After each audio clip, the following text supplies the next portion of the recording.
Capítulo 3. Un suave susurro. Elías debe haber estado muy cansado después de toda la excitación del gran día del Carmelo. Además, había hecho a la carrera todo el camino hasta Jezreel, al frente de la carroza de Acab, y al estar tan cansado, no se hallaba listo para la sacudida que le vino al día siguiente. Todavía estaba descansando cuando llegó un mensajero de la reina Jezabel, quien acababa de escuchar de labios de Acab lo que había ocurrido con los profetas de Baal. Ella no había estado en el monte Carmelo, así que no había visto el fuego bajar del cielo.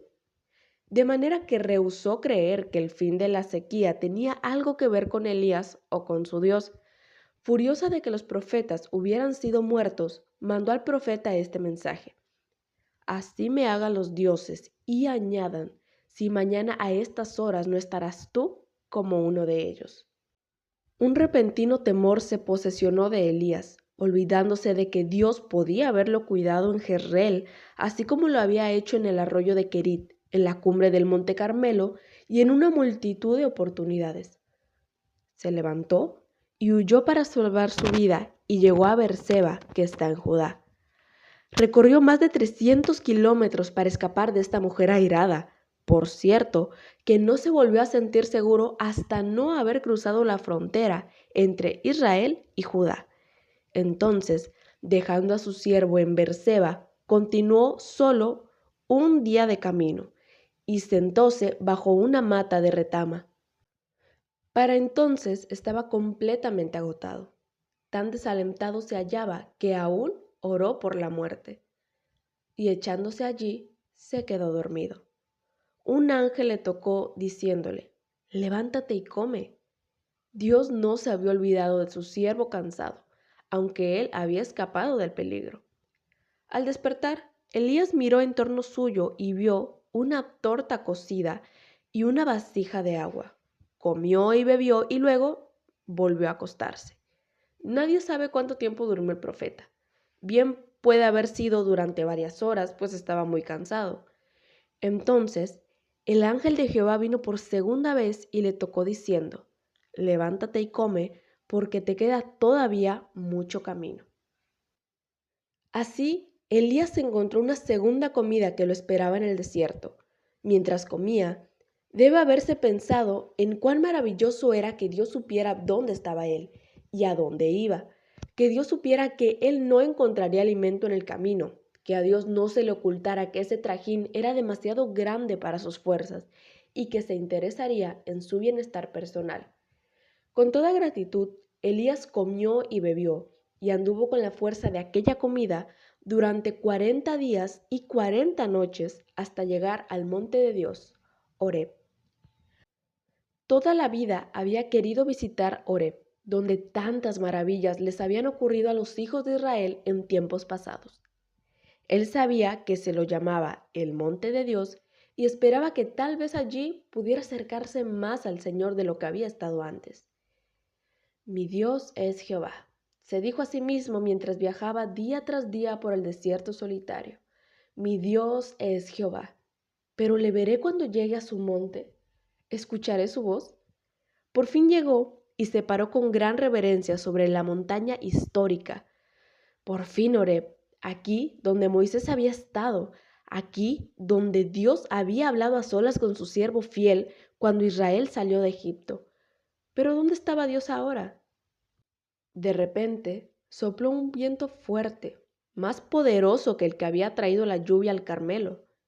Barría las barrancas y formaba grandes remolinos de polvo en el desierto, desprendiendo grandes piedras como si el viento tuviera manos invisibles. Las pulverizaba contra la ladera de la montaña, pero Jehová no estaba en el viento. Pronto la tierra comenzó a temblar. Se abrieron rajaduras en el suelo. Elías nunca había visto un terremoto semejante, pero Jehová no estaba en el terremoto. Entonces el cielo se iluminó mientras los relámpagos fulgoraban en la cumbre del monte. Elías recordó la historia de cómo el fuego y el humo habían cubierto el monte cuando Dios dio a Israel los 10 mandamientos. Mas Jehová no estaba en el fuego. Entonces, ¿dónde estaba él? Por cierto, que muy cerca, mucho más cerca de lo que Elías soñaba. Mientras el profeta se refugiaba en una caverna, oyó un ligero y blando susurro. ¿Podía ser Dios el que hablaba?